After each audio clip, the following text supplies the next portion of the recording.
జై శ్రీరామ్ జై శ్రీరామ్ జై శ్రీరామ్ జై శ్రీరామ్ జై శ్రీరామ్. లోని శ్రీరామచంద్రమూర్తిని ప్రతిష్ఠ చేయడానికి 500 సంవత్సరాల నుంచి పోరాడి 4 లక్షల మంది పైగా ప్రాణాలు అర్పణ చేసి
స్వాముల వారికి భద్రకాళి మాతాకి జై శ్రీరామ్ జై శ్రీరామ్ జై శ్రీరామ్ జై శ్రీరామ్ జై శ్రీరామ్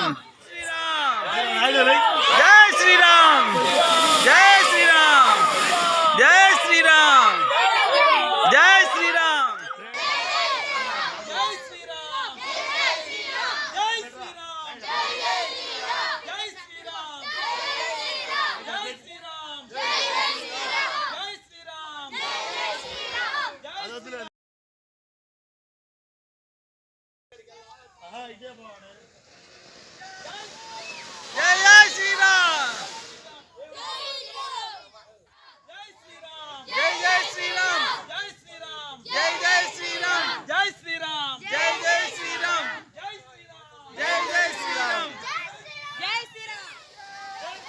జై శ్రీరామ్.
జయ రామ జయ జయ రామ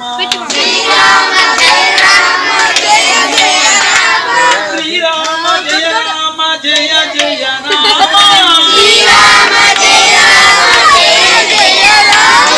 శ్రీరామ జయ రామ జయ జయ రామ శ్రీరామ జయ రామ జయ జయ రామ శ్రీరామ జయ రామ జయ జయ రామ శ్రీరామ జయ రామ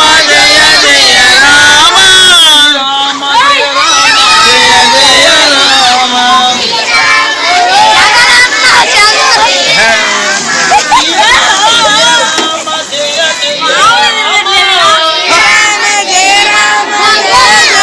Rama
అయోధ్యలోని శ్రీరామచంద్రమూర్తిని ప్రతిష్ఠ చేయడానికి 500 సంవత్సరాల నుంచి పోరాడి 4 లక్షల మంది పైగా ప్రాణాలు అర్పణ చేసి ఈరోజు అయోధ్యలో బాలరామమూర్తిని ప్రతిష్ఠ చేయడం జరిగింది. ఈ టైంలో మనం మన కళ్ళతోటి చూడటం కూడా మనం ఎన్నో పూర్వజన్మ సుకృతం ఉంటే జన్మల సుకృతం ఉంటే కానీ ఉంటాం, అంటే ఈ సమకాలంలో జీవించుండం. అటువంటి ఈ ఘట్టంలో మనం స్వామివారి నామాన్ని తెలుసుకోవాల్సిందే. మనకు చేతనైన ఉడతా భక్తి శ్రీరామచంద్రమూర్తికి ఉడత ఏ విధంగా అయితే ఇసుకలో పొర్లి స్వామివారి పాదాలకు తగలకుండా ఉండాలి, ఎటువంటి దెబ్బ తగలకుండా ఉండాలని చెప్పి ఉడత ఏ విధంగా అయితే సాయం చేసిందో ఆ విధంగా స్వామివారి నామస్మరణ చేస్తూ ఉన్నాం. వీరబ్రహ్మేంద్ర స్వామి వారు రామచంద్రమూర్తి గురించి కాలజ్ఞానంలో ఒక విషయం చెప్పారు. రామ రామ అనని వారలు రాలిపోదురు తెలుసుకోండి అని. అంటే రామ నామానికి ఉన్నటువంటి శక్తి అలా ఉంటది. రామ అని పలికితే వారు చేసినటువంటి పాపాలన్నీ పోతాయి. రామ అని పలికితే వారు నడిచేటటువంటి జీవితం సవ్యంగా నడుస్తుంది. కాబట్టి స్వామివారి యొక్క నామాన్ని తలుచుకోవడం తప్పనిసరి ఈ కలియుగంలో అని వీరబ్రహ్మేంద్ర స్వామి వారు ఎప్పుడో కాలజ్ఞానంలో చెప్పారు. కాబట్టి స్వామివారిని ఆదర్శంగా తీసుకొని రామనామస్మరణతోటి మన గ్రామ పురవీధుల్లో స్వామివారి రామభక్త హనుమాన్ జెండాలు తీసుకొని తిరగడం జరుగుతుంది. కాబట్టి మన ఇంటిలో ప్రతిరోజు లేదు ప్రతి వారం కూడా రాముల వారి నామాన్ని తలవాలి, ప్రతి క్షణం కూడా స్వామివారి నామాన్ని తలవాలి. రామచంద్రమూర్తి అంటే ఒక కొడుకుకి ఆదర్శం, రామచంద్రమూర్తి అంటే ఒక అన్నకి ఆదర్శం. కాబట్టి ప్రతి దాంట్లో కూడా ఆదర్శమూర్తి రామచంద్రమూర్తి. కాబట్టి రామచంద్రమూర్తిని తలుసుకోవాలి, నామాన్ని ఎప్పుడు పలుకుతూ ఉండాలి. జై శ్రీరామ్, జై శ్రీరామ్, జయ రామ శ్రీరామ, జయ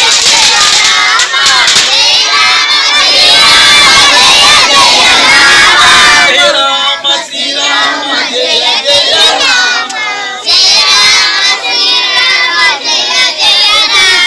జయ రామ శ్రీరామ, జయ జయ రామ.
శివాయ. శ్రీరామ జయ రామ జయ జయ రామ. జై శ్రీరామ్.